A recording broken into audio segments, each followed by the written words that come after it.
Welcome to the More You Know podcast with your host, Dragon Uselak. Hello, I'm Morris Kochanski.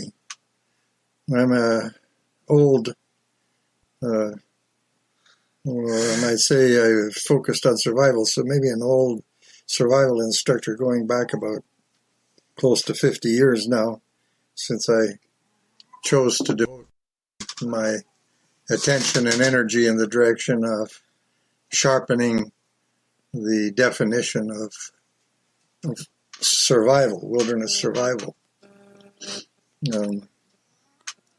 The situation is that a person who's involved in teaching a subject, you might feel that you got to show some concern about the quality of your knowledge that you're passing on to people. So when you are trained by a competent survival instructor, that trainee, if they should ever have a bad misfortune to have to endure a survival episode, then that will be the acid test.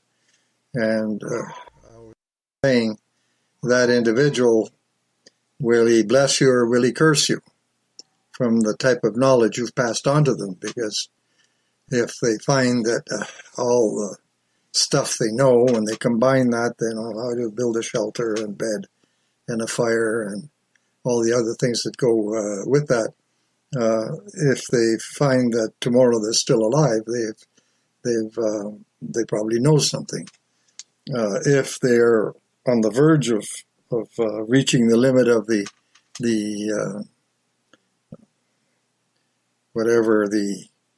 stress that you're encountering, it's a serious stress when you find yourself out at 60 below.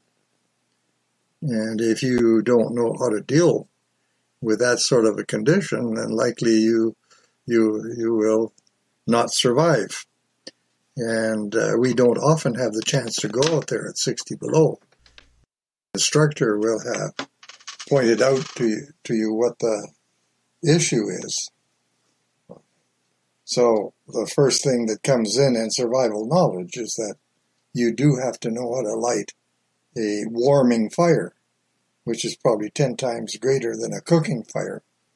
But meanwhile, while you have camped all your life and you became skilled at camping, because you don't realize what it takes to build a fire big enough to keep you warm at 60 below, you're going to have a problem. If you can't build a fire that keeps you warm at 60 below, of course, in a short while, you're going to find you're frozen to death or whatever. You know what I mean? What's a warming fire look like, Morris? Well, a warming fire, through learning, you have to know how big it is. So right off the bat, a warming fire is one that has to force you to stay a step away. And if you're going to spend some time sleeping, that warming fire, you try to build it so that you don't have to get up every half hour, every 3/4 of an hour to put more fuel on it. Mm-hmm. So if what I have available is wrist thick, leg thick sticks, you're getting up very frequently. So you got to know how to become philosophical about that and not let it bother you. Generally, a lot of people, they expect that when you want light, you flick the switch. You want to go to bed, you build a little fire, fall asleep, and wake up 8 hours later. No, the cold will wake you up half an hour later, and you're going to have to. And if you put too much fuel on, then you'll have to move your bed further away. And then as the fire dies down a bit, then you have to get closer and closer. So you should build a bed that you slide the fire. The longer it burns, and so on. But anyway, the issue is that it takes. The ideal is to simulate a situation where you need this fire that means something. Well, when you see a survival manual, and generally they depict a circle of stones, and then the fire that the people are sitting beside is using sticks that look like they're supposed to use to stoke a wood stove. That means 18 inches long, and they're like little spokes in the wheel. Well, that's not a survival instructor. That's a person who hasn't actually even developed their skills beyond comfortable camping, you might say. So, the amount of wood that you need to keep a fire going at 40 below that forces you to stay a step away, well, take a normal vehicle, and the logs have to be roughly as long as the vehicle is wide, and the pile is about as big as the profile, the side view of that vehicle, and that's what you'll probably need as a starter for 24 hours to keep a fire of that nature going. Mm-hmm. It's not an issue of, of course, the focus of some people is keep your fire small.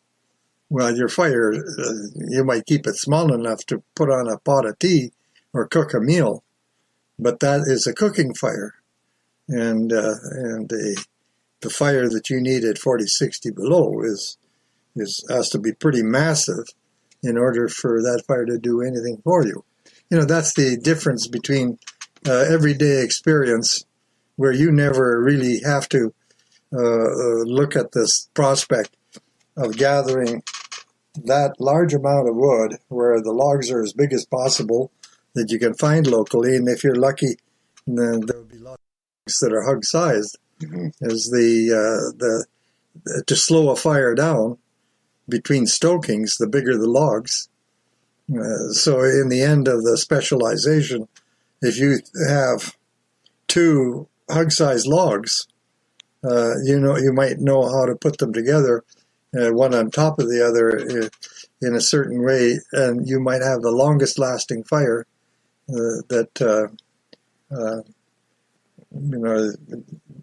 being the nature of that type of fire, you have to be pretty close to it because it's not a massive fire like a pile of, a normal warming fire. The way it would look is probably logs that are, as thick as your thigh, and you start with 3 of them, and then you light your fire on top of them, and then you put up 3 more, so it's like a pyramid from the side.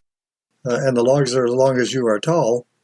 That's the starting type of fire. You're always happy if you can get logs that are, to explain it, I guess 30 centimeters in diameter and whatever. But if you get logs that are a hug size, then that is a specialized fire, which common sense wouldn't have dictated to you how you would take those 2 logs and arrange them with a fire in between.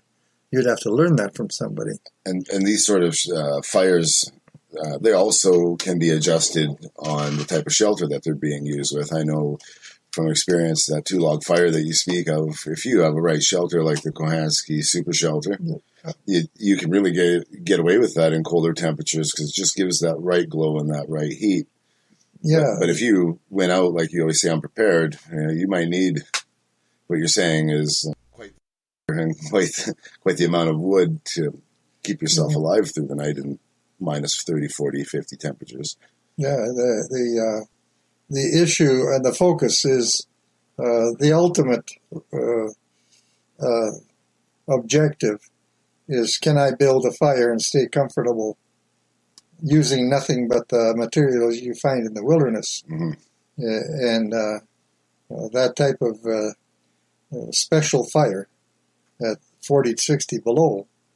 I find that even myself, where I've been up to my keister with regard to the whole issue of survival training and everything, that the issue is that when you light a fire, you never, ever, in preparation to stay, to try to sleep, your activity is reduced a great deal and so on. You generally find that you drag up the wood so that it's right there to add to the fire. Mm-hmm. Well, how many years of doing this and how many years of relating to other people who are attempting to get to the bottom of things, then it took quite a few years before you realized how much wood you really need for an open fire in an open lean-to. Mm-hmm. And of course, when you start using science in the form of a shelter that captures the warmth, because you have the modern material called polyethylene, well, you can create a kind of a greenhouse. As I say, that when I studied how to build igloos, and the igloo is sort of a freestanding shelter that uses snow as its building material, and it provides all of the traits that work for you. So it means snow, fresh packed snow that can be cut into blocks. It's actually a lot of insulation there. And if you build a structure with that that's like a bubble, so that whatever warmth is generated in it sort of is captured. So you create a kind of a semi-tropical microenvironment that surrounds you using this rather insulative material, which happens to be snow that melts at 0 degrees Celsius. And the other thing that contributes to the effect is that snow is made up of multitudinous little mirrors, so that whatever glow you're producing very quickly comes to help you stay warm. And then when you understand the difference between the buoyancies of cold air and warm air, that if you build a platform close to the roof, there you're going to be in an environment that's many times warmer than the general environment.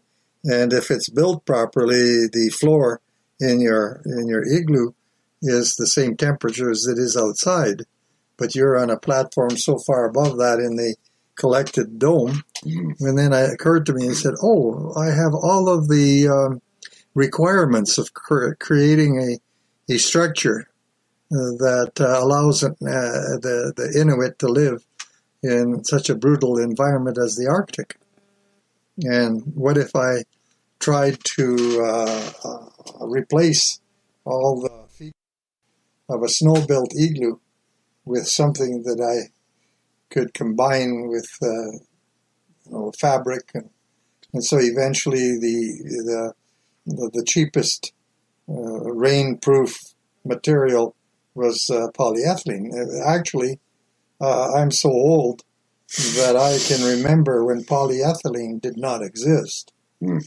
And, in the old days, my father being a carpenter, the material, the convection barrier was tar paper. Mm-hmm. And geez, that's quite a bit heavier than poly. Yeah, and it's stiffer. Anyway, but tar paper would be used to deal with that annoying situation, to sealing out the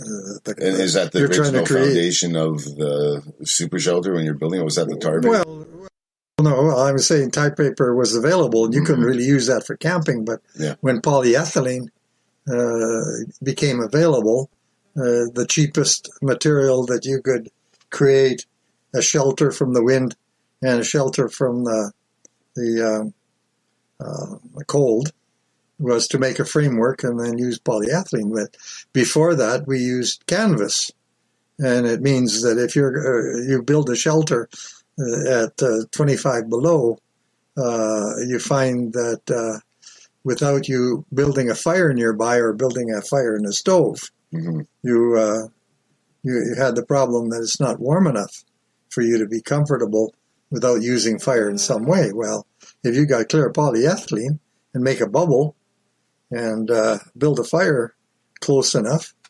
then that bubble will capture the warmth, and as a result, you end up creating this microenvironment that's warm enough for you to sleep in your pajamas, you might say. Whereas with canvas, you'd have to have it open. Mm-hmm. Well, when with the situation was that